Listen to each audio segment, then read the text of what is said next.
Berjumpa kembali di panduan EduNext bagi dosen. Pada video ini, kita akan menjelaskan bagaimana cara membuat exam untuk keperluan kuis ataupun ujian.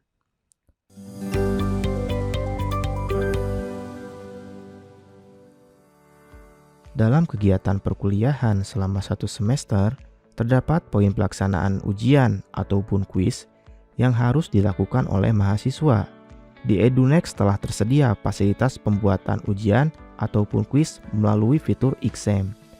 Exam tersebut nantinya akan dibuat oleh ibu bapak dosen.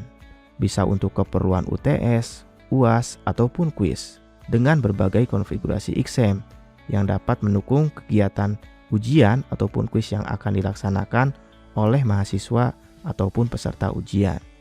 Pastikan ibu bapak dosen sudah berada di course yang dimaksud dan dalam kondisi edit mode. Kemudian akses submodul yang sudah dibuat yang akan menjadi tempat pembuatan exam. Tekan add content. Kemudian pilih exam. Berikut adalah beberapa kolom dan pilihan dari pengaturan exam. Dari keseluruhan pilihan pada pengaturan exam, beberapa sifatnya wajib. Dan selain itu, sifatnya hanya digunakan sesuai dengan kebutuhan atau opsional. Sebagai contoh, kita akan buat exam sederhana.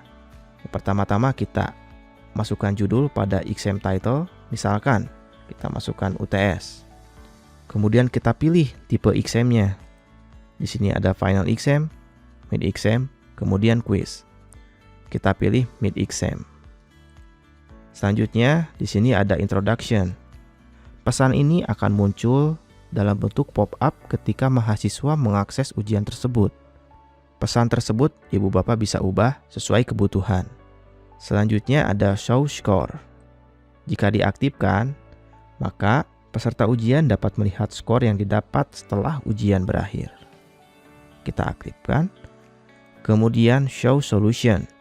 Jika diaktifkan, peserta ujian dapat melihat jawaban atau solusi dari soal ujian setelah pelaksanaannya selesai. Kemudian ada go back. Jika diaktifkan, maka ketika ujian berlangsung, mahasiswa ataupun peserta ujian dapat kembali pada soal yang telah dijawab sebelumnya. Selanjutnya kita atur exam start, waktu exam dimulai. Kita atur pada waktu tanggal 6 bulan 7, 2023 pada jam 14.30. Selanjutnya kita atur waktu exam berakhir, yaitu exam end. Di sebagai contoh kita atur waktu exam akan berakhir pada hari berikutnya di jam yang sama. Selanjutnya kita bisa menentukan angka untuk passing grade exam tersebut. Lalu kita atur attempts. Attempts adalah batas maksimal percobaan pelaksanaan ujian oleh mahasiswa ataupun peserta ujian. Misalkan, attempts kita atur 1, maka mahasiswa ataupun peserta ujian hanya bisa 1 kali mengakses exam tersebut.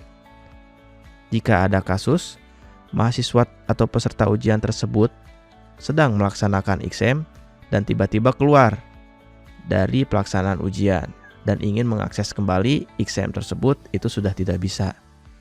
Maka ibu bapak silahkan atur attempts tersebut sesuai dengan kebutuhan. Kemudian di sini ada pilihan final score based on latest score dan juga ada final score based on highest score. Biasanya ini digunakan ketika attempts yang diatur lebih dari 1. Jika kita pilih final score based on latest score, maka skor yang dipilih adalah dari attempt yang paling terakhir dilakukan. Selanjutnya, untuk final score based on highest score, skor yang akan diambil adalah skor terbesar. Misalkan dari 5 attempt, itu attempt ketiga mendapatkan skor terbesar. Maka yang akan dipilih dari attempt 3. Selanjutnya ada shuffle question. Jika diaktifkan, maka pertanyaan akan muncul secara acak. Kemudian ada use duration. Use duration kita atur, misalkan kita atur 30 menit. Maka mahasiswa dapat mengerjakan exam selama 30 menit terhitung ketika mengakses exam.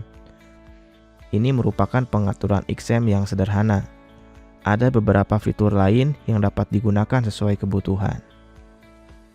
Misalkan ada whitelist IP, mahasiswa hanya dapat join pada exam tersebut dengan IP khusus yang kita bisa tentukan.